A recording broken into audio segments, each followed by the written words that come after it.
Hello students, good afternoon.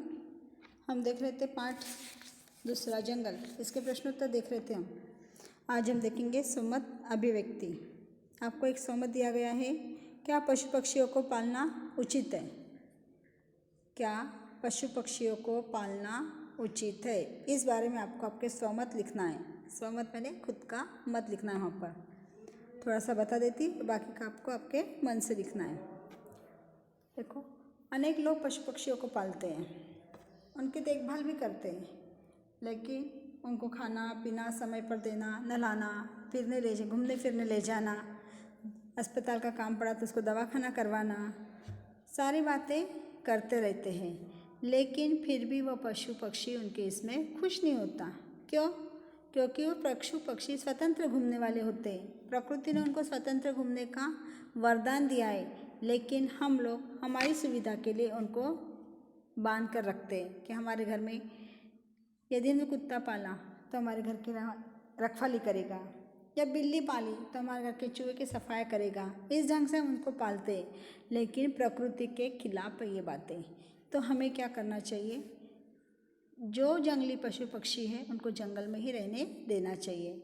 उन्हें वही चीज़ पसंद है, हम उनको बांध कर रखेंगे, वो अस्वस्थ रहेंगे, स्वतंत्रता उनकी समाप्त कर देते हैं हम उनकी, तो वो लोग हमारे घर में खुश नहीं होते। अभी हमने एक पाठ पढ़ा था सोनू और मोनू का, खरगोश का। तो मोनू और सोनू जो दोनों थे वो भी घर में रहने की वजह से बांधे हुए थे, इसलिए वो स्वतंत्र नहीं थे तो नाराज़ रहते थे। हमने उनको समझाया कि अपने मम्मी पापा से दूर रहते तो नाराज़ रहते हैं, है ना।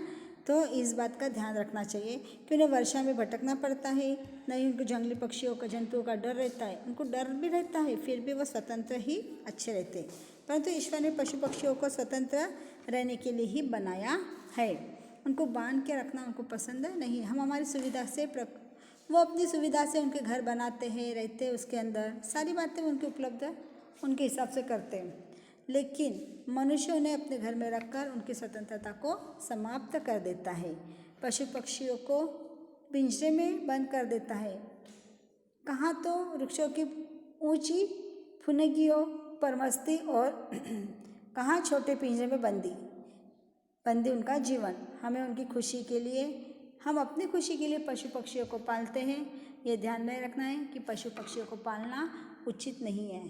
हाँ ठीक है, तुम उनकी समय समय पर सेवा करो, उनको दाना डालो, उनको पानी पिलाओ, गर्मी के समय तो हर जगह पर पानी रखो, ये बात सही है।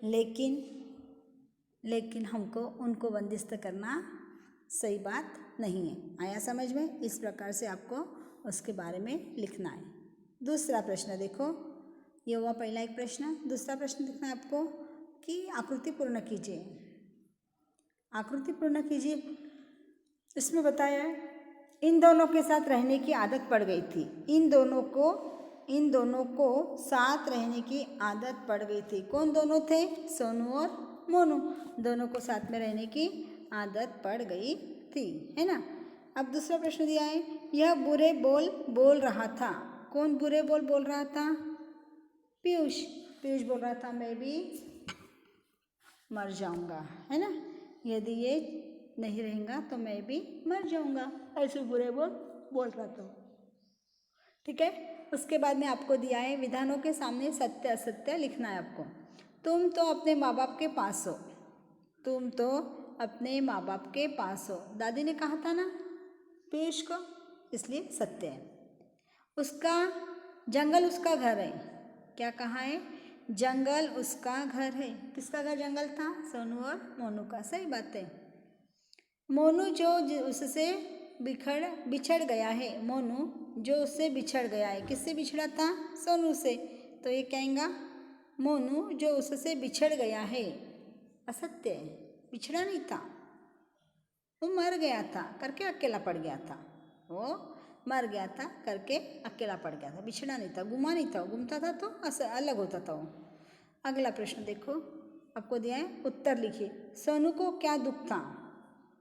सोनू को क्या दुख था? सोनू को अपने माँ बाप से बिछड़ने का दुख था। क्या दुख था? अपने माँ बाप से बिछड़ने का दुख था। दादी ने क्या कहा था? दादी ने कहा था सोनू दुख से मर गया है। क्या कहा था दादी ने कहा था सोनू दुख से मरा है, उसको दुख था माँ बाप से बिछड़ने का, इसलिए वो मर गया। आया ध्यान में।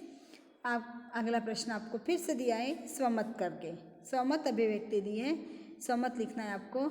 जंगल ऑक्सीजन की पूर्ति करने वाले स्तोत्र हैं।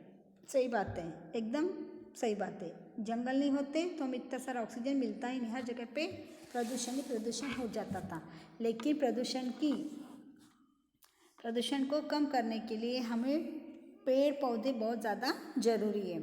हम जब पेड़ पौधे से नाता रखेंगे, पेड़ पौधे के साथ में नाता रखेंगे, उनको अपने भाई बहन के जैसे, अपने पुत्र के जैसे यदि उनको पालेंगे तो पेड़ पौधे हमने दिया उससे कई गुना ज़्यादा हमको दे देता है, कई गुना ज़्यादा देता है। वो सोचता नहीं है कि मैं इसको नहीं दूँ या उसको नहीं दूँ, कई गुना ज़्यादा चीज़ें हमको देता है। मनुष्य और जंगल का नाता अनादिकाल से चला आ रहा है।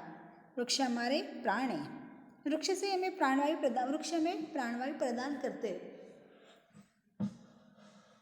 कोई वृक्ष तो ऐसे है कि जो रात दिन हमें को प्राणवायु देते हैं, रात दिन। बिल्कुल ऐसा नहीं सोचते कि अभी मैं रात को कार्बन डाइऑक्साइड दूँ करके, नहीं, जब भी वो अपने को ऑक्सीजन देंगे और दिन को भी अपने को ऑक्सीजन देंगे। हमारी स्वास्थ्य के लिए बहुत लाभप्रद रहते हैं, लाभदायक होते। इतना ही नहीं, वृक्ष हमारे लिए एक आयुर्वेदिक औषधि के रूप में मानते हैं हम। औषधि है वो, यदि हम कोई तो वृक्ष की दवा चीज़ें, किसकी फांदी हमारे लिए ज़रूरी है, किसके फूल हमारे लिए ज़रूरी है, किसकी पत्तियाँ हमारे लिए ज़रूरी है, उतना भी हमने यदि सेवन कर लिया तो हमारे शरीर के अंदर की कई सारी बीमारियाँ कम हो जाती है। आया ध्यान में। तो वृक्ष हमें प्राणवायु प्रदान करते हैं। जंगलों को पृथ्वी का फेफड़ा कहा जाता है। वृक्ष हमारे स्वास्थ्य के लाभप्रद है। हम जो विषैली वायु बाहर छोड़ते हैं, वृक्षों से ग्रहण कर स्वच्छ और स्वास्थ्यवर्धक वायु हमें प्रदान करते हैं। हमारा कार्बन डाइऑक्साइड वो ले लेते हैं, और ये नहीं कहते कि तुमने गंदा छोड़ा मैं कैसा लूँ, वो ले लेते हैं और हमारे को स्वच्छ और शुद्ध हवा हमको देते हैं, और हमारे जीवन में नया जीवन हमको देते। नीम, पीपल, बरगद, आम, जामुन, इमली, महुआ, गुलर, डाक, साल, सागौन, कचनार, गुलमोहर और अलमतास आदि वृक्ष पर्यावरण के लिए अत्यंत उपयोगी है। इन वृक्षों से हमको वायु तो मिलता ही है, ऑक्सीजन वायु, बल्कि इससे ज़्यादा हमको उनसे औषधियाँ भी मिलती है। इसलिए जंगल ऑक्सीजन की पूर्ति करने के लिए पेड़ पौधे बहुत ज़्यादा हमारे लिए महत्वपूर्ण है, उपयोगी है। ये बातें आपको इसके अंदर लिखना है। इस प्रकार से आपको ये 2 प्रश्न बड़े बताए मैंने स्वमत वाले, और बाकी छोटे प्रश्न बताए आज। इन सभी प्रश्नों के उत्तर आपको आपकी नोटबुक में लिख लेना है, ठीक है। इतना काम आपको करना है, ओके। और होमवर्क पूरा नोटबुक में लिखो और मुझे सेंड करो। बिल्कुल होमवर्क नहीं आ रहा आप लोगों का, ग्रुप में नहीं, पर्सनल नहीं, कैसा भी नहीं। 2-4 बच्चे के अलावा कोई होमवर्क नहीं डाल रहा है। प्लीज़ होमवर्क डालते चलो, ठीक है। और प्रश्नोत्तर लर्न करना, शब्दार्थ लर्न करना, वाक्य में प्रयोग करना आपको आना चाहिए। पेपर आपको बिना देखे लिखना है, हम नहीं बताने वाले आपको, ठीक है। ओके, करो इतना वर्क।